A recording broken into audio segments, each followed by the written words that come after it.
ফিলিস্তিনে আমার মায়ের রশি দিয়া শক্ত করে বেঁধেছে, একটা পাগলা কুকুর রুমের ভিতরে নিয়ে ছেড়ে দিয়েছে। আমার মায়ের গায়ের গুস্তগুলো ওই কুকুরটা ছিঁড়ে ছিঁড়ে খেয়েছে, বাঁচানোর কোনো মানুষ ছিল না, ঠিক কিনা বলো?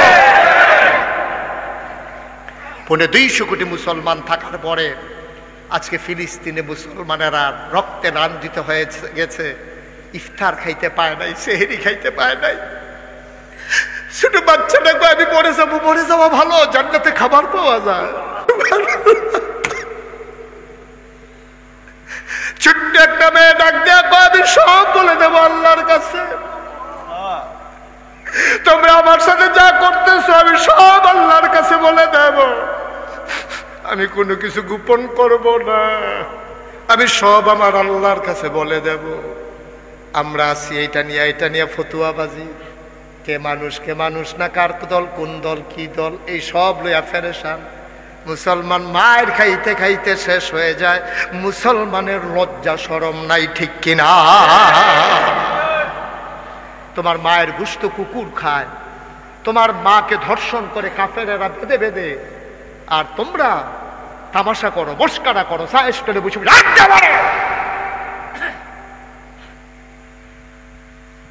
মুসলমান।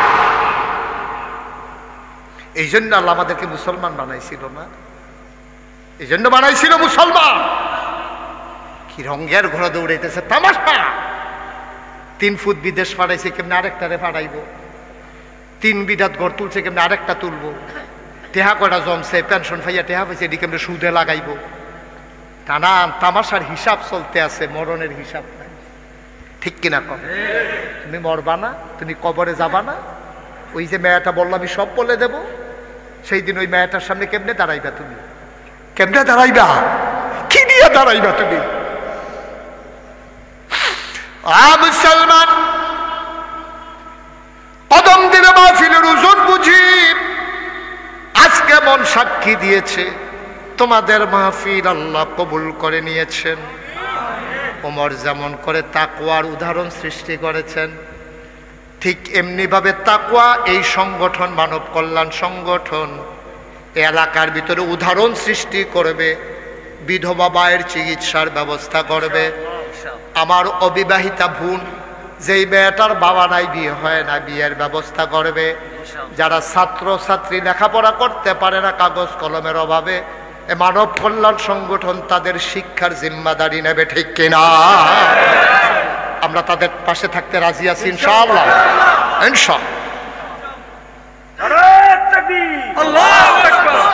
ফিতরার টাকাগুলো তাদের হাতে উঠাই দেব, যাকাতের টাকাগুলো উঠাই দেব এই আলেমদের হাতে। আলেমেরা বন্টন করে করে গরিব মানুষগুলোর সহায় হবে, অসুস্থ মানুষের চিকিৎসা হবে, ঘর নাই মানুষের ঘর হবে, বিধবা মায়ের চিকিৎসা হবে, কন্যা দায়গ্রস্ত পিতা বিবাহের ব্যবস্থা করে কন্যার বাবাকে দায় মুক্ত করে দেবে ইনশাআল্লাহ। এই ওলামায়ে কেরাম যখন জেগেছে, ওলামায়ে কেরাম যখন আপনাদেরকে ডাকতেছে, আপনারা বিশ্বাসের সাথে, আমানতদারির সাথে এই টাকাগুলো তাদের হাতে তুলে দেবেন। আমার ওভার কনফিডেন্স, আমার বিশ্বাস আছে এই ওলামায়ে কেরাম তোমাদের ফিতরার টাকা, যাকাতের টাকা খাবে না, ঠিক কি না? এই টাকাগুলো খরচ করে করে সমাজ থেকে দুঃখী মানুষের চোখের পানি মুছে দেবে ইনশাআল্লাহ। কষ্ট হচ্ছে আপনাদের? এই মাহফিলটা যখন এখানে হয়েছে, আপনারা মাহফিলের ওজন বুঝেন নাই। মাহফিলের ওজন কে বুঝছে জানেন? মাহফিলের ওজন বুঝছে যারা কবরে আছে তারা। আজকে কবরগুলাতে ঈদের আনন্দ চলতে আছে, সুবহানাল্লাহ বলবেন না? সবাই মিলে আমরা দোয়া করবো, দরকার আছে নাকি নাই? তার আগে আমরা একটু তওবা করবো, যেন আল্লাহ আমাদের জীবনে গুনাহগুলো মাফ করে। আমাদের অনেক গুনাহ জমা হয়ে গেছে, আছে নাকি নাই? অনেক গুনাহ। ভাইরা, এই যে ভাইরা রাস্তায় যারা দাঁড়িয়ে আছে, একটু বসো। এই যুবকেরা একটু বসো, আমার কলজার টুকরা দিয়ে একটু বও। আমরা সবাই মিলে এখন তওবা করি ইনশাআল্লাহ। যে যেখানে আছো বসে পড়ো, একটু সামনে দিয়ে গিয়ে বসো, এখানে পেছনে না বসেন। আমরা সবাই মিলে তওবা করবো ইনশাআল্লাহ। লাল গেঞ্জি বসো, সবাই মিলে আমরা একটু তওবা করি। হ্যাঁ, সবাই আমার সাথে পড়েন, আউযু বিল্লাহি মিনাশ শাইতানির রাজিম, বিসমিল্লাহির রহমানির রহিম, আস্তাগফিরুল্লাহ রাব্বি মিন কুল্লি যামব ওয়া আতুবু ইলাইহি লা হাওলা ওয়ালা কুওয়াতা ইল্লা বিল্লাহি আলিয়্যিল আযীম। হে আল্লাহ, ইচ্ছায় অনিচ্ছায় প্রকাশ্যে গোপনে শয়তানের কুমন্ত্রণায় পড়ে, নফসের তাড়নায় পড়ে জীবনে যত গুনাহ করেছি, কবিরা সাগীরা শিরক বেদাত সমস্ত গুনাহ থেকে খালেস অন্তরে তাওবা করতেছি। হে আল্লাহ, গুনাহ মাফ করে দাও, তাওবা কবুল করে নাও। আশহাদু আল্লা ইলাহা ইল্লাল্লাহু ওয়াহদাহু লা শারীকা লাহু ওয়া আশহাদু আন্না সাইয়্যিদানা হাবিবানা মাওলানা মুহাম্মাদান আবদুহু ওয়া রাসূলুহু সাল্লাল্লাহু আলাইহি ওয়াসাল্লাম। আমিন আমিন। আমরা সবাই মিলে দোয়া করব। আপনারা সবাই এই মাহফিলকে দাঁড় করিয়েছেন। আমি বলেছি এই মাহফিল ধারাবাহিকভাবে চলবে ইনশাআল্লাহ। চলবে তো ইনশাআল্লাহ। এই মাহফিলকে সাজানোর জন্য যার অবস্থান থেকে যা করা দরকার সবাই রাজি আছেন ইনশাআল্লাহ। যখন ডাকবে, যখন যেটা করা দরকার করবে।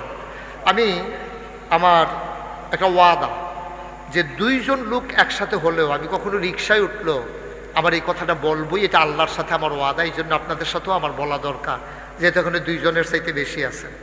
সব জায়গায় সারা বাংলাদেশে আমি এই কথাটা দেশের বাইরেও যখন যাই সব জায়গায় বলি। আপনারা সোশ্যাল মিডিয়ার সুবাদে নিশ্চয়ই শুনেছেন আমার নাগাইশ দরবার শরীফ 18 একর জায়গার উপর একটা দরবার। এখানে 10টা প্রতিষ্ঠান আছে, একটা খানকা, একটা দাখিল মাদ্রাসা, নুরানি মাদ্রাসা, হেফসখানা, ধাতব্য চিকিৎসালয়, গণপাঠাগার, গবেষণাগার, ছাত্রাবাস, ইয়াতিমখানা, মসজিদ। আমি নাগাইশ দরবারে ছোট্ট একটা মসজিদ, টিনের ঘর, আমি ওখানে জমা পড়াই। লোকজন জেনে গেছে, সব চলে আসে, লোকজন জায়গা পায় না। এই জন্য আমি নিয়ত করলাম বড় করে দৃষ্টিনন্দন স্থাপত্য শৈলী মণ্ডিত মুসলিম বিশ্বের এক অনন্য নিদর্শন আমরা একটা মারকাজ তৈরি করবো ইনশাআল্লাহ। সিদ্ধান্ত নিয়ে আমি ইঞ্জিনিয়ারদেরকে ডাকালাম। সবাই মিলে সিদ্ধান্ত নিয়ে যখন আমাকে মসজিদে একটা ড্রয়িং করে এনে জমা দিল, আমি দেখলাম বিশাল দৃষ্টিনন্দন সুন্দর একটা ড্রয়িং। আমি বললাম এই মসজিদ কত বড়? ওই একটু বড়ই আঁকছি। আমি কীরকম বড়? একসাথে এই মসজিদে নামাজ পড়তে পারবে 6000 লোক। নাগাইশ দরবারে এই মসজিদের কাজ শুরু হয়েছে। যখন আমি জিজ্ঞেস করলাম 6000 লোক নামাজ পড়বে, এটা করতে কত লাগবে? হুজুর 15 কোটি টাকা লাগবে। আমি ভয় পাইছি।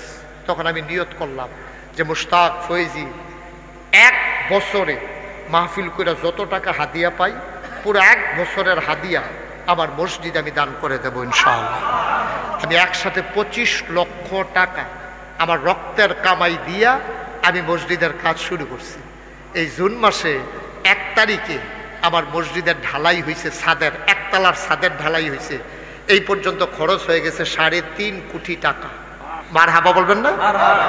আমি দিছি 25 লাখ, তাহলে 3.5 কোটি হইতে আরও লাগে 3 কোটি 25 লাখ। এটাকে আসলো কোত্থেকে?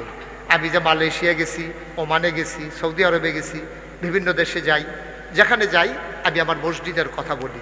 মানুষগুলা এই বিকাশে, নগদে, রকেটে কত টাকা যে পাঠাইছে। আপনাদের এখানে আসার পরেও কয়েকজন টাকা পাঠাইছে আমার মোবাইলের ভেতরে, এই বিকাশে আর নগদে। আল্লাহর খাস মেহেরবানি, আমার 1 টাকাও ঋণ নাই, বরঞ্চ অনেক টাকা আমার হাতে এখনো আছে যে আমি কাজ শুরু করতে পারবো। আলহামদুলিল্লাহ বলবেন না? শুকরিয়া আদায় করে শেষ করা যাবে না। এই মসজিদের নিচতলায় হবে হাসপাতাল। এই যে তাকওয়া মানব কল্যাণ সংগঠন যেই চিন্তা করছে মানুষের উপকার করবে, আমি মসজিদকে শুধু মসজিদ রাখি নাই, নিচতলা সবটা মিলে ফ্রি হাসপাতাল, দোতলায় 3 তলায় মসজিদ। সুবহানাল্লাহ বলবেন না? নিচতলায় ফ্রি হাসপাতাল। যত অসহায় মানুষ আছে, আপনি যদি কোনো মতে গিয়া নাগাইশ পড়তেন পারেন, চিকিৎসা লইয়া বাইতে, কিন্তু যাইতে যাইতে যদি অন্য তো আবার বিপদ। এই ইনশাল্লাহ ফ্রি হাসপাতাল সারা বাংলাদেশের মানুষের জন্য ফ্রি হাসপাতাল হবে। আল্লাহর খাস মেহেরবানি, আমি যেখানে গিয়েছি সব জায়গায় আমি মসজিদের কথা বলি। যেহেতু এটা মানব কল্যাণ সংগঠনের একটা প্রথম মাহফিল, এখানে আমি ওইভাবে বলতে চাই না। কেউ যদি মনে করেন যে আল্লাহ রাসূল বলেছে আমি এই যে মাহফিল থেকে যাব গিয়া মসজিদের কাছে নাই বাজাবো, ছাদের উপরে, আগে ভিড়ের উপরে, এখন ছাদের উপরে উঠটা আকাশের দিকে চাই আল্লাহর লোকের কথা কই, আল্লাহ আমি মুস্তাক ফয়েজি এই যে মসজিদের কাম শুরু করলাম, আমার যত মানুষে চিনে, আমার ফুতেরও যত মানুষে চিনে না, আমি তুই মরে যে এই মসজিদ কে করবে? আল্লাহ তুমি দয়া করে আমাকে ওই হায়াত দাও যেন অন্তত মসজিদটা শেষ কইরা আমার ইন্তেকাল হয়। আমিন বলবেন না? আমি আমার মসজিদটার জন্য নিবেদিত প্রাণ। আমি কোনোদিন বাংলার মানুষের কাছে আমার এই হাতটা পাতি নাই। আমি ওই ফিন না যে রিক্সাওয়ালা মুড়িদের হগিন নিবেদিদের টেহা লইয়া খাওয়ান লাগবো, মেহনত করে মুড়ি দিয়ে খাওয়ান না মানুষ। আল্লাহ হাত দিছে, ফাও দিছে, লেখাপড়া করছি, বইয়া বইয়া থাহা আমার হগিন নিবেদি টেহা দিব, রিক্সাওয়ালা টেহা দিব, এই টেহা খাইতা। এত নাদান এই মানুষ না, এই নাদান ফিস সাহেবের দরকার নেই। আল্লাহ যেন মাফ করে সবাই কোনা আবে। আরে বেড়া আমার মতো মানুষ মাটি কাটলেও তো ডেলি 500 টাকা পাওয়া যায়, আর অটো চালাইলে আমার যেই মানুষ চিনে হলে তো আমার রিক্সা দুটো বইয়া থাকবো। তো ডেলি 1,500-2,000 টাকা কামাই করুন, কি কোনো ব্যাপার নেই? একটা মানুষের চলতে কয়দিন লাগে, কয় টাকা লাগে? বইয়া বইয়া আহা আমার কল যারা ফাইটটা দেয় যায়, রিক্সাওয়ালা মুড়ি দেয় না টেহা দেয়, মুড়ি দেয় এই টেহা, আর এই ফিস সাবে এই টেহা বইয়া হগিন নিবেদি টেহা দেয়, এই টেহা বইয়া বইয়া খায়। নাদান কি গাছও ধরে, সরম আসেনি, লজ্জা সরম, কুতুর মানবতা আসেনি। আমি কোনোদিন এই হাতটা পাতি নাই বাংলাদেশে, কিন্তু আমার এই মসজিদটা আমার একটা স্বপ্ন, আমার একটা স্বপ্ন। এই মসজিদটা আমি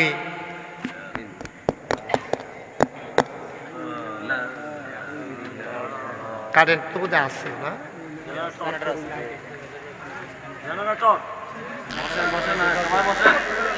জি এই তো মাশাআল্লাহ।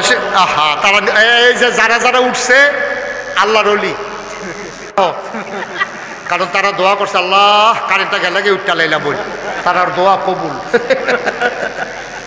সব বুজুর্গ লোক দোয়া করছে, তারার দোয়া আল্লাহ কবুল করছে, এই ফাহে তারা উঠটা লাইতে আছে। এটা একটা দোয়া হইব এত মানুষের ভিতরে, আপনি উঠতে গেলেন গা, এটা একটা কাম করলেন আপনি, আপনি মরতেন না। সাদা কাগজ লিখারায় আপনি যেদিন কবরে যাইবেন আপনার হালাই আপনার ফুতেন মেলাল্লারে বাই যাইব। সুতরাং আমার এই মসজিদ আল্লাহ রসুল বলেছেন, মাম বানা লিল্লাহি মসজিদান বানাল্লাহু লাহু বাইতান ফিল জান্নাহ, যে দুনিয়ায় মসজিদ বানাবে আল্লাহ নাকি জান্নাতে তার জন্য ঘর বানাবে। আপনারা যদি কেউ মনে করে খুশি মনে, কোনো দাবা কোনো চাওয়া পাওয়া নাই, আমি কালেকশনও করবো না, চাইবো না, যদি মনে করেন যে হুজুর কুমিল্লার ভিতরে এত বড় মসজিদ হবে, এটা বাংলাদেশের মানুষ দেশ বিদেশ থেকে মানুষ দেখতে আসবে, আল্লাহ যেন এই মসজিদের উসিলায় আমার জন্য জান্নাতে ঘর বানিয়ে দেয়, কেউ যদি মনে করেন আপনি শরীক থাকবেন, আহলান সাহলান মারহাবা।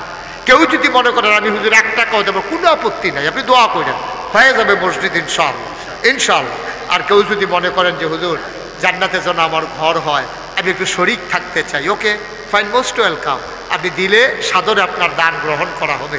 তারপরে আমার গ্রামের কৃতি সন্তান, এই গ্রামের আমার মুরব্বী ভাই, উনি ইনশাল্লাহ আপনাদেরকে নিয়ে এখন দোয়া করে দেবেন। আমরা সবাই মিলে দোয়াতে শরীক, না না অসুবিধা নেই, আমরা সবাই মিলে দোয়া করে দেব এখন ইনশাআল্লাহ। আচ্ছা, আমার এক ভাই মসজিদের জন্য 500 টাকা দিয়েছেন, আলহামদুলিল্লাহ আলহামদুলিল্লাহ। কেউ যদি মনে করেন দিতে চান দিতে পারেন, বিসমিল্লাহ বলে পকেটে হাত দিতে পারেন। হ্যাঁ, সবার জন্য দোয়া হবে ইনশাআল্লাহ। জি, কেউ দিতে চাইলে দিতে পারেন, না অসুবিধা নাই, এই ছেলেরা যাবে। আমাদের আরেক ভাই 500 টাকা দিয়েছেন, আরেক ভাই কিছু টাকা দিয়েছেন, সবাই উঠার দরকার নাই, আমার ছেলেরা আসতেছে, ইউটিউবাররা তোমরা যদি যে যা দিতে পারেন দিতে পারেন। আমাদের মাথার ছেলে কাজ অঞ্চলের আহা উঠলেন কেন? দোয়াটা করে যান, দোয়া করে যান। দোয়া করে দোয়া করে। আসলে মাহফিলের এটা আদব না, আমি হযরতের সাথে বিভিন্ন মাহফিলে শরীক ছিলাম। হযরত অনেক বড় মনের মানুষ এবং যে মসজিদ তৈরি করছেন এটা আমরা প্রায় দেখি। আলহামদুলিল্লাহ আমাদের এই এলাকার মেহমান হিসেবে উনি একটা আবদার করছেন, এখানে কারো কোনো ধরা ধার্তব্য নাই, যার যেটুকু সামর্থ্যে গুলায় আলহামদুলিল্লাহ দিয়ে শরীক থাকা। যাই হোক, রাত অনেক হয়ে গেছে, আমি আর এখানে আলোচনা লম্বা করতে চাই না। তো আমরা আলোচনা দীর্ঘায়িত করতে চাই না। আমরা সবাই একবার সূরা ফাতিহা, 3বার সূরা ইখলাস পড়ি। আউযু বিল্লাহি মিনাশ শাইতানির রাজীম, বিসমিল্লাহির রহমানির রহিম। لله رب العالمين الرحمن الرحيم مالك يوم الدين إياك نعبد وإياك نستعين اهدنا الصراط المستقيم صراط الذين أنعمت عليهم غير المغضوب عليهم ولا الضالين آمين بسم الله الرحمن الرحيم قل هو الله أحد الله الصمد لم يلد ولم يولد ولم يكن له كفوا أحد قل هو الله أحد الله الصمد لم يلد ولم يولد ولم يكن له كفوا أحد قل هو الله أحد الله الصمد لم يلد ولم يولد ولم يكن له كفوا أحد সবাই محبة بالتوحيد اللهم صل على محمد وعلى آل محمد كما صليت على إبراهيم وعلى آل إبراهيم إنك حميد مجيد اللهم بارك على محمد وعلى آل محمد كما باركت على إبراهيم وعلى آل إبراهيم إنك حميد مجيد না না না দোয়া করো না অসুবিধা না অসুবিধা আমি ওনাকেই বলছিলাম দোয়া করার জন্য উনি আবার সর্বোচ্চ আদব প্রদর্শনে ভালোবাসা পেশ করেছেন আল্লাহর বিনিময় আল্লাহ ওনাকে দেবেন ইনশাআল্লাহ এইটাই হওয়া উচিত এটাই হওয়া উচিত আলেম ওলামাদের এইটাই আমি ওনাকে সম্মান করব উনি আমাকে সম্মান করবে লস নাই তো কারো কোনো লস নাই উনি দোয়া না করলে একবারে শেষ হয়ে যাবে আমি দোয়া করলে অনেক উপরে উঠে যাব বিষয়টা এমন না আমরা সবাই উদার মন নিয়ে ভালোবাসা নিয়ে আকাশের মতো হৃদয় নিয়ে আমরা যেন সব আলেম ওলামারা মিলেমিশে চলতে পারি আপনারা দোয়া করেন সবাই কোনা আমিন আল্লাহুম্মা আমিন রব্বানা যালামনা আনফুসানা ওয়া ইল্লাম তাগফির লানা ওয়া তারহামনা লানাকুনান্না মিনাল খাসিরিন ربنا آتنا في الدنيا حسنة وفي الآخرة حسنة وقنا عذاب النار আয় আল্লাহ তাআলা তোমার কুদরতি পায়ে ধরে ভিক্ষা চাই আমাদের জীবনের গুনাহগুলো তুমি মাফ করে দাও এই জীবনে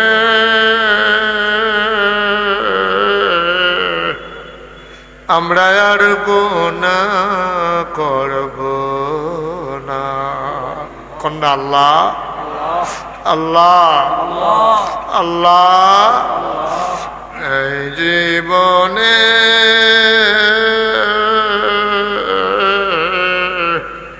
আমরা আর গুনাহ করব না হাতের গুনাহ মাফ চাই পায়ের গুনাহ মাফ চাই চোখের গুনাহ মাফ চাই মুখের গুনাহ মাফ চাই সমস্ত অঙ্গ প্রত্যঙ্গের গুনাহ মাফ চাই আমাদের জীবনের গুনাহগুলো তুমি মাফ করে দাও আমাদের আব্বা আম্মা দাদা দাদি নানা নানি বংশধর যারা কবরে আব্বা আম্মার কবরে তুমি মাওলা আর আযাব দিও না রাব্বির হামহুমা কামা রাব্বায়ানি সাগীরা রাব্বির হামহুমা কামা রাব্বায়ানি সাগীরা আয় আল্লাহ তাআলা যাদের আব্বা নাই যাদের আম্মা নাই তারা বুঝে রে আব্বা আম্মা কি জিনিস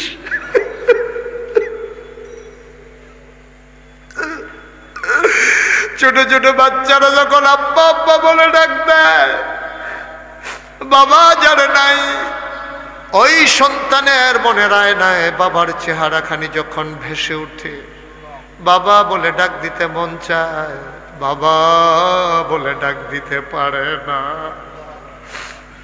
আব্বা আম্মার কবরে আর আযাব দিও না দাদা দাদির কবরে আর আযাব দিও লালা লালির কবরে আর আযাব দিও না এই এলাকার কবরে আর আযাব দিও না আয় আল্লাহ তাআলা আমরা সবাই কুদরতে তোমার কুদরতেতে সফরদ হয়ে গেলাম। তুমি মাওলা সবার জামিনদার হয়ে যাও ইয়া রাব্বাল আলামিন। আমার মন ভরে গেছে, আমার কলিজা ঠান্ডা হয়ে গেছে। এলাকার ওলামায়ে কেরাম আজকে জেগে উঠেছে মাওলা। এই কাজটার অনেক আগেই করার দরকার ছিল। সারা পৃথিবীতে এমন করে আলেমেরা যদি এই নজির স্থাপন করতে পারত, দুঃখী মানুষের মুখে আর খাবারের অভাব হতো না গো মাওলা। মাওলা রব্বে গরীব, এই আত্মাকুয়া সংগঠন তুমি মাওলা কবুল আর মঞ্জুর করে না। এর পতাকা তলে দল মত নির্বিশেষে সবাইকে একসাথে করার হওয়ার তৌফিক তুমি দান করে দাও। সবাই মিলেমিশে সুন্দরভাবে যেন এই সংগঠনটাকে আগাই নিতে পারে, আর এই সমাজ বিনির্মাণে এই সংগঠন যেন ভূমিকা রাখতে পারে, সেই তৌফিক সদস্যদেরকে তুমি দান করে দাও। টাকা দিল, পয়সা দিল, বুদ্ধি দিল, পরামর্শ দিল, মাহফিলে হাজির হলো, যে যেমন করে মাহফিল সাজালো। কিয়ামতের ময়দানে মুসিবতের সময় আজকের মোনাজাতকে সবার জন্য নাজাতের উসিলা বানাইয়া দিও।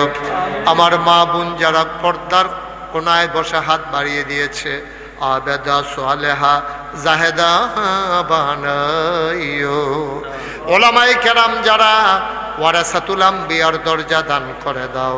আয় আল্লাহ তাআলা, আল্লাহ সবাই মিলে দৌড়ে দৌড়ে ছুটে এসেছে, যখনই তারা ডাকবে সবাই যেন এমন করে একসাথে হতে পারে, সেই তৌফিক তুমি দান করে দাও। আয় আল্লাহ তাআলা, মুরব্বী আলেমেরা বসে বসে চোখের পানি ছেড়ে দিয়ে কাঁদে গো মাওলা। তুমি মাওলা কবুল আর মঞ্জুর করে নাও। ওলামায়ে কেরামকে ওয়ারাসাতুল আম্বিয়ার দরজা তুমি দান করে দাও। তোমার রেখে যাওয়া দায়িত্বগুলো পালন করার তৌফিক আমাদেরকে দান করে দাও। আয় আল্লাহ, কাফের বেদিন দিয়ে মুসলমানদেরকে আর বাইর খাওয়াইও না আল্লাহ। এমন একদল আলেম নাকি আছে যাদের চেহারার দিকে তাকাইলে গোনা ঝরে ঝরে পড়ে যায়। আয় আল্লাহ, এই ওলামায়ে কেরামদের চেহারার ভিতরে ওই নূর তুমি দান করে দাও। এমন একদল আলেম নাকি আছে যাদের হাতে হাত লাগাইয়া মুসাফা করলে আমল নামায় আর গোনা থাকে না। আয় আল্লাহ, ওলামায়ে কেরামের হাত এমন হাত বানাইয়া দাও গো আল্লাহ। আয় আল্লাহ তাআলা, আমাদের সভাপতি মেম্বার সাহেব বয়স্ক মানুষ, অসুস্থ, দোয়া চায়। আয় আল্লাহ, শিফায়ে কামেলা নসিব করে দাও। দীর্ঘ দীর্ঘ হায়াত দিয়া এই ওলামায়ে কেরামদের সাথে মিলেমিশে চলার তৌফিক তুমি দান করে দিও। ওলামায়ে কেরামদের উপরে কোনো কথা আসলে নিচে যেন দৌড়াইয়া ঝাঁপাইয়া পড়ে। এই এলাকার সবগুলা মানুষকে এই মন মানসিকতা তুমি দান করে দাও। আয় আল্লাহ তাআলা, তোমার কুদরতি পায়ে ধরে ভিক্ষা চাই। আমি যেমন করে চেয়েছি, তোমার ঘর মসজিদে অনেকেই শরীক হয়েছে মাওলা। সবার দানগুলাকে তুমি কবুল আর মঞ্জুর করে নাও। আমিন আমিন আমিন ইয়া রাব্বাল আলামিন। যারা বিদেশে পড়ে আছে সহি সালামতে বিদেশি জিন্দেগি করাইও। অনেক ছেলেরা মেয়েরা আলিম পরীক্ষা, এসএসসি পরীক্ষায় অংশগ্রহণ করবে, তাদেরকে তুমি মাওলা কামিয়াবি নসিব করে দিও। সন্তানগুলাকে চক্ষু শীতলকারী সন্তান বানিয়ে দাও। আমাদের বিবিদেরকে আবেদা সালেহা জাহেদা বানাইয়া দাও। আমিন ইয়া রাব্বাল আলামিন। বিহাক্কে কলমে তয়্যিবা লা ইলাহা ইল্লাল্লাহু মুহাম্মাদুর রাসূলুল্লাহ সাল্লাল্লাহু আলাইহি ওয়াসাল্লাম। আসসালামু আলাইকুম।